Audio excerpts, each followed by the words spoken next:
తప్పన్నా నువ్వు చేసిన పని? ఎందుకు తొందరపాటు నిర్ణయం తీసుకున్నావు? నేను తొందరపడపోతే అది తొందరపడి 7-4 నా ఇజ్జత్ ఇస్తు అని నా ఇజ్జత్ నేనే తీసుకున్నా. ఇప్పుడు నలుగురికి ఎవరో తెలియకుండా నా పిల్లానికి పెళ్లి చేసి నేనే పంపించిన. వదినకు పెళ్లి చేసి పంపించుడు మంచి ఆలోచన ఎట్లా అనుకున్నావన్నా? వదినకి ఇట్లా చేస్తుందని చెప్తే ఓ 4 మాటలు మంచి చెప్పి మందలిస్తాం అనుకున్నా, కానీ గింత పని చేస్తాం అనుకోలే అన్నా. అరే దాన్ని మందలిస్తుంది కదా పిల్లనారా, 2 పిల్లల తల్లి. నేను కొట్టి చెప్పినా తిట్టి చెప్పినా బుదరికి చెప్పినా ఓ 4 రోజులు మంచిగా ఉంటుంది కావచ్చు, తర్వాత మళ్ళా అంతే. ఒక్కసారి మనసులో చెడు అభిప్రాయం ఏర్పడ్డదనుకో ఆ మనిషి వచ్చేదాకా పోదురా. అందుకే నిర్ణయం తీసుకున్నా. అన్నా ఇది వదిన పుట్టిన బుద్ధి కాదన్నా, వాడే ఏదో చేసినట్టున్నాడు. ఇన్నేళ్ల నుంచి లేనిది ఇప్పుడే ఈ బుద్ధి ఎందుకు వచ్చిందని ఒక్కసారైనా ఆలోచించినావా నువ్వు? ఎవరు నేర్పిన బుద్ధి అయితే ఏందిరా? అది నన్ను అద్దనుకున్నది, వాడినే కావాలనుకున్నది. అది సంతోషంగా ఉండే నాకు కావాలరా. అది ఏడైతే సంతోషంగా ఉంటుందో ఆనే ఉండదు. నువ్వు నీ గురించి ఆలోచించకున్నా పిల్లల గురించి ఆలోచించాలి. తల్లి అవసరం పిల్లలకి ఎంతో ఉంటది. రేపు పిల్లలు వచ్చి అమ్మేవి నాన్న అని అడిగితే నువ్వేం సమాధానం చెప్తావన్నా? నేను పిల్లల గురించి ఆలోచించిన కాబట్టి ఈరోజు బతుకున్నా. పిల్లలకు అమ్మలేని లోటు నేను తీరుతా. నా సాధ్యమైనంత వరకు వాళ్ళకు అమ్మ లేదు అన్న విషయం తెలియనియ్య. ఆ తర్వాత ఆ దేవుడే నిర్ణయిస్తాడు, ఈ కాలమే సమాధానం చెప్తుంది.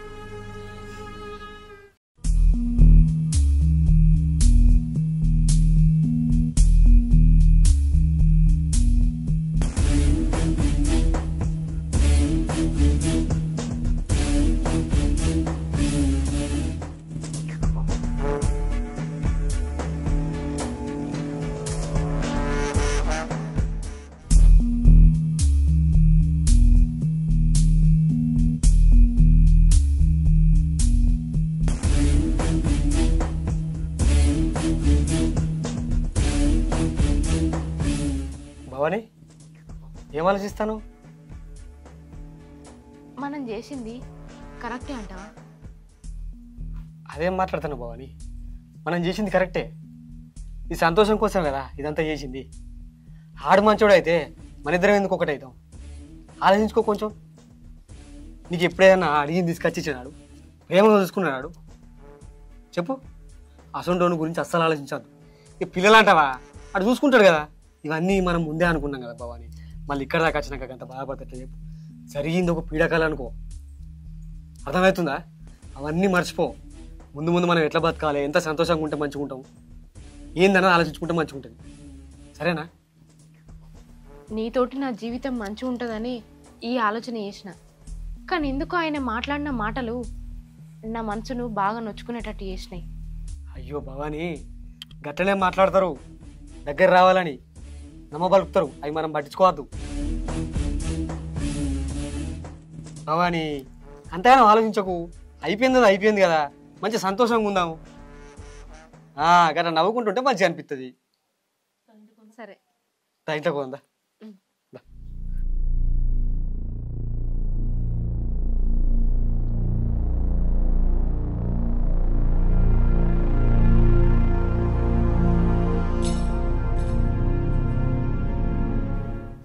భవాని, ఇంకా స్నానం చేయాలి, అట్లే కూర్చున్నావు? బట్టలేడు నేను స్నానం చేయాలి. నేనేమన్నా బట్టలన్నీ చదువుకొని వచ్చిందా? కట్టు బట్టలతోటే కదా వచ్చింది. కరెక్టే కదా. సరే ఆగు.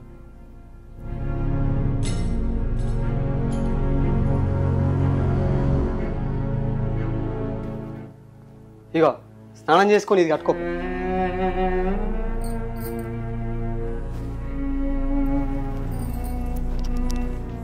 ఈ చీర నీకు పెళ్లి కాలేదని చెప్పినావు కదా, మరి చీర ఎక్కడిది? అదే అది మా అమ్మది.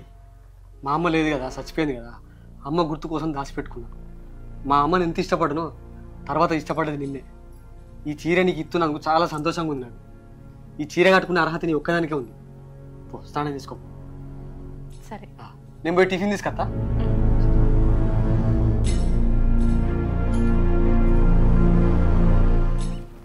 వాళ్ళ అమ్మ చీరని గుర్తుగా దాచుకొని నా మీద ప్రేమతోటి నాకు ఇస్తాడు. నేనంటే ఎంత ఇష్టమో.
భవాని తినిగో.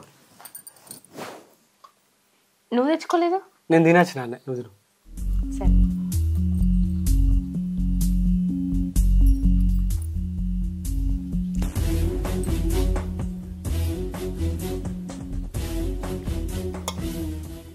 ఏమైంది? ఏం ఆలోచిస్తున్నావు? ఏం ఆలోచిస్తున్నావు అంటే ఏం చెప్పాలి భవాని? మనం పెళ్లి చేసుకోకముందు నేను కలుస్తానికి ఊరికే లీవ్ పెట్టినా. మా సార్ చూసి చూసి జాబ్ నుంచి తీసేసాడు. ఇప్పుడు జాబ్ దొరకడంటే కూడా కష్టం. మనం ఎట్లా బతుకుడని ఆలోచిస్తాను. అదే మనసులో పడతలేదు.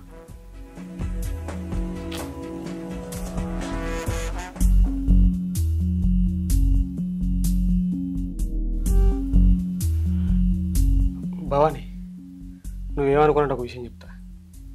ఏంటిది? వాడిని కాదనుకున్న ఆడికి వచ్చిన అసలుంటిది వాడు కట్టిన తాడు నీకెందుకు చెప్పు. అందుకే అది తీసిస్తే నేను నమ్మకత్తా. అవి తోడో 4 రోజులు బతకచ్చు. అప్పుడు నాకు జాబ్ వస్తుంది. నా జాబ్ వచ్చినాక నా కష్టాజీతంతో అంతకంటే ఎక్కువ చేపిస్తా నీకు. కొంచెం ఆలోచించు. ఇబ్బంది ఏం లేదు, నీకు నష్టనే భవాని.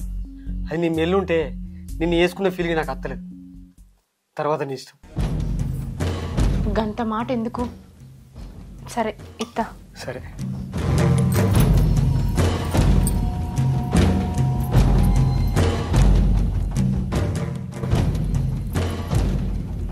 సరే భవాని, నా మాట కదా అనుకుంటున్నావు.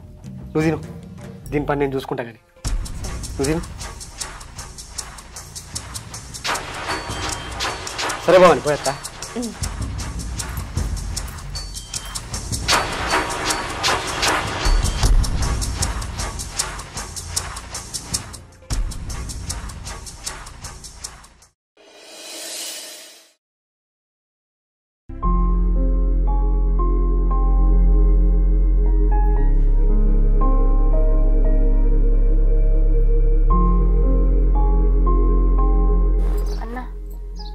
దగ్గరికి పోయి వచ్చినావా?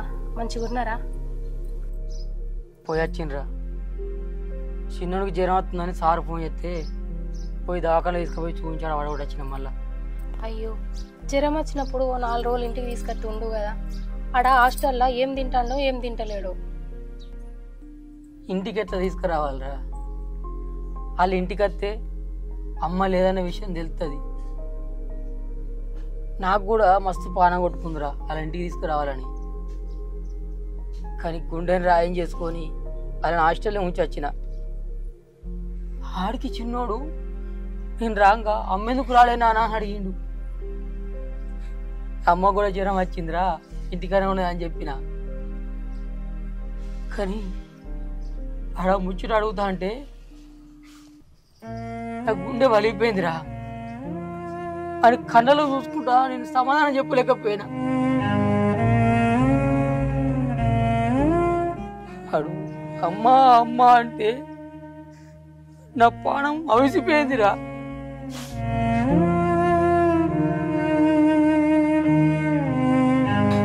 పాపం కొడుకు అమ్మని చూడాలని ఎంత పానం కొట్టుకుందో. ఇయ్యాల కాకపోతే రేపైనా తెలిసేదే కదా అన్న. ఇట్లా ఎన్ని రోజులని దాచుకుంటుందో. వదినేమన్నా ఊరికి పోయిందా రేపు మా బత్తదని అనుకోవడానికి? నిన్ను కాదనుకొని అంతటి వాయే. ఆమె జీవితం ఆమె చూసుకునే. ఇప్పుడు మీ బతుకులు ఎట్లా? ఆ పిల్లల భవిష్యత్తు ఏంది? నీ జీవితం ఏం కావాలి? మనిషి జీవితంలో ఎన్నడైనా చచ్చిపోయేది చెల్లి. అట్లా అని ఇయ్యాలని ఎవరు పానం తీసుకోరు కదా. ఇది గట్లనే. వాళ్ళకు అమ్మ లేదనే విషయం ఎన్నడికైనా తెలిసేది. కానీ ఆ విషయం ఇప్పుడే చెప్పి ఆ చిన్న మనసులా పెద్ద బాధ పెట్టలేని చెల్లి.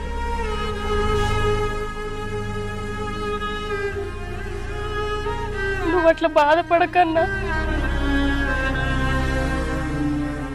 ఇంతకు ఆడెవడన్నా?